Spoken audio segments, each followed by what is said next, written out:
10 محرم کے دن ہر ایک امام حسین کے قدموں پہ قربان ہو رہا تھا، اور یہ منظر دیکھنے کے لیے تمام عالمین کے فرشتے کربلا کے میدان تک آ پہنچے۔ کبھی امام حسین سے زمین مخاطب ہو کے کہتی ہے کہ اے ہمارے آقا، ہمیں حکم دیں، ہم ابھی پھٹ جائیں اور اس پورے لشکر کو فنار کر دیں۔ تو کبھی آسمان چیخ کے کہتا ہے اے میرے حسین، ہمیں حکم دیں۔ تو کبھی زعفر جن مختلف جنات کے ساتھ دست ادب کو جوڑ کے کہتا ہے اے میرے مولا، مجھے حکم دیں کہ اس فوج یزید کو فنار کر دوں۔ امام حسین تمام انبیاء، اولیاء، فرشتوں اور جنات سے کہتے ہیں یہ صبر کا امتحان ہے، میرا اللہ میرا صبر آزمانا چاہتا ہے، اور میرے خون سے ہی اسلام کو زندگی ملے گی، کیونکہ میرے شہید ہونے کے بعد رہتی دنیا تک کسی بھی یزید کی یہ مجال نہ ہوگی کہ کوئی میرے نانا حضرت محمد مصطفیٰ صلی اللہ علیہ وآلہ وسلم کی شریعت کو جھوٹا کہے۔ بس سب مولا حسین کا امتحان دیکھ رہے ہیں۔ امام حسین علی اکبر کے سینے سے برچھی نکالتے ہیں تو کبھی اپنے 6 ماہ کا بچہ قربان کرتے ہیں۔ جب آپ کے ساتھ کوئی نہ رہا، آپ خیام میں آتے ہیں، بیویوں سے الوداع کہتے ہیں۔ امام سجاد کو وصیتیں کرتے ہیں کہ اسلام کے لیے ہر دکھ تکلیف کو برداشت کرنا، لیکن قدم قدم پہ اپنے نانا کی رسالت کی گواہی دیتے رہنا۔ بس جیسے ہی بیویوں سے الوداع کہہ کے زلجنا کو حکم دیتے ہیں کہ اے میرے گھوڑے، مجھے میدان میں لے کے چل، زلجنا آگے نہیں بڑھتا۔ امام حسین زلجنا کے قدموں میں دیکھتے ہیں کہ آپ کی بیٹی سکینہ زلجنا کے پیروں میں لپٹی ہوئی ہے۔ آپ اترتے ہیں، اپنی بیٹی سے فرماتے ہیں اے میری بیٹی سکینہ، اپنے بابا سے الوداع کہو۔ بی بی سکینہ فرماتی ہے بابا صبح سے لے کے اب تک جو میدان میں گیا وہ واپس نہیں آیا۔ امام حسین فرماتے ہیں اے میری بچی، ہمارے خون سے تمہارے نانا کا دین بچے گا، صبر کرو۔ آپ یتیمی کا پرسہ دیتے ہیں اور میدان میں آ کے باواز بلند فرماتے ہیں اے لوگو، میں رسول اللہ کا نواسا حسین ہوں، فاطمہ کا بیٹا، علی کا لال۔ میں وہ ہوں جس کے لیے اللہ کے رسول بار بار فرماتے تھے کہ حسین و منی وانا من الحسین، میرا خون رسول اللہ کا خون ہے، میرا گوشت رسول اللہ کا گوشت ہے۔ کیوں مجھے قتل کرنا چاہتے ہو؟ کیا میں نے شریعت میں کوئی ترامیم کی ہے؟ کسی انسان کا حق غصب کیا ہے؟ کیوں میرے بچوں کو مارا ہے؟ کیوں 3 دن سے ہمیں پیاسا رکھا ہے؟ فوج یزید ایک آواز میں کہتی ہے کہ ہم سب تجھے تیرے بابا علی کے بغض میں قتل کرنا چاہتے ہیں۔ پھر آپ فرماتے ہیں آج جو اسلام کا پرچم تم ہاتھوں پہ بلند کر کے کھڑے ہو، یہ پرچم میرے بابا علی نے بلند کیا تھا۔ خیبر و خندق میں اگر میرے بابا علی نہ ہوتے تو اسلام کی فتح ناممکن تھی۔ آج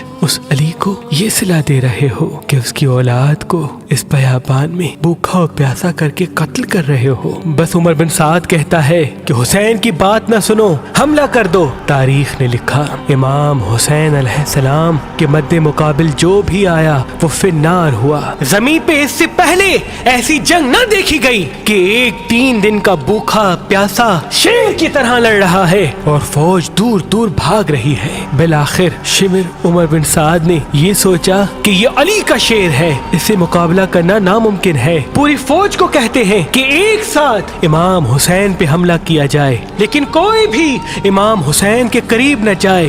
دور دور سے امام حسین کو تیر مارے اور آدھی فوج جا کے خیام کو آگ لگا دے۔ بس ہزاروں کی فوج نے امام حسین کو چاروں طرف سے گھیرا اور دور دور بھاگتے ہوئے امام حسین کو تیر مارتی رہی، نیزے مارتی رہی، اور کچھ امام حسین کے قیام کو جلاتے ہیں۔ امام حسین کبھی خیموں کی طرف جاتے ہیں، کبھی سپاہیوں کی طرف آتے ہیں۔ بس اتنے میں آواز غائب آتی ہے اے حسین، تیرا اللہ تجھ سے راضی ہوا۔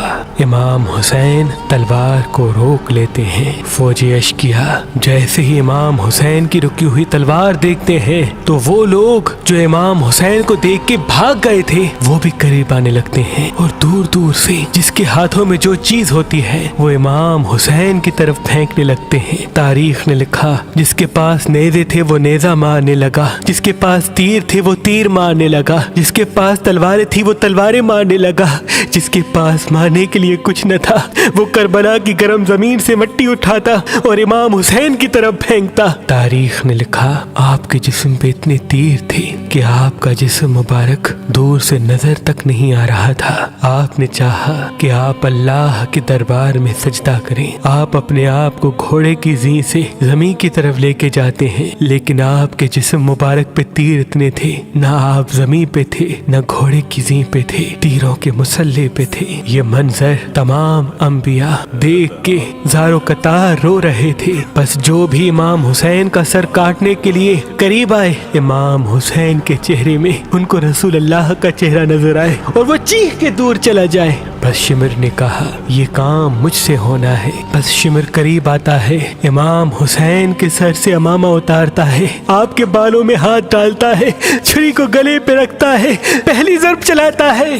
حضرت آدم علیہ السلام اللہ کے رسول سے فرماتے ہیں یا رسول اللہ آگے میں نہیں دیکھ سکتا۔ جیسے ہی دوسری ضرب چلتی ہے حضرت نوح علیہ السلام فرماتے ہیں یا رسول اللہ آگے میں نہیں دیکھ سکتا۔ جب تیسری ضرب چلتی ہے حضرت ابراہیم علیہ السلام فرماتے ہیں یا رسول اللہ میں نے تو اپنے بیٹے کی قربانی کے وقت ہی اپنی آنکھوں پہ پٹی باندھ لی تھی، آگے میں نہیں دیکھ سکتا۔ بس ضرب چلتی رہی۔ ایک وقت ایسا آیا اللہ کے رسول نے آنکھیں بند کی اور فرمایا اے علی اب آگے میں نہیں دیکھ سکتا۔ بس ایک وقت ایسا آیا کہ امام علی نے بھی آنکھیں بند کی اور بی بی فاطمہ سے فرمانے لگے اے فاطمہ آگے میں نہیں دیکھ سکتا، اب تو جان تیرا بیٹا جانے۔ بی بی فاطمہ زہرا مقتل میں دیکھتی ہے کہ شمر مسلسل امام حسین کے گلے پہ خنجر چلا رہا ہے۔ آپ قریب آتی ہے، دونوں ہاتھ امام حسین کی گردن پہ رکھتی ہیں اور فرماتی ہے اے شمر نہ مار، میرے بچے کو نہ مار، میں نے چکیاں پیس کے اس کو پالا ہے، یہ تیرے رسول کا نواسا ہے۔ لیکن افسوس شمر مسلسل امام حسین کے گلے کو کاٹتا رہا۔ شمر دیکھے امام حسین کے مسلسل لب ہل رہے ہیں، سوچا کہ شاید حسین ہمیں بد دعا دے رہے ہوں گے۔ قریب آ کے جب سنتے ہیں تو امام حسین فرما رہے تھے اے اللہ میرے بچوں کی قربانی قبول کرنا، میرے عزیز و اقارب کی قربانی قبول کرنا۔ تیرا شکر ہے کہ تو نے اپنے محبوب کے اس نواسے حسین کو اس عظیم امتحان کے لیے چنا، میری قربانی قبول کرنا۔ تو عظیم ہے، تو اعلیٰ ہے، اگر میری 70 جانیں بھی ہوتی تو وہ بھی میں تیرے نام پہ تیرے اسلام پہ قربان کرتا۔ سلام ہو آل محمد پر،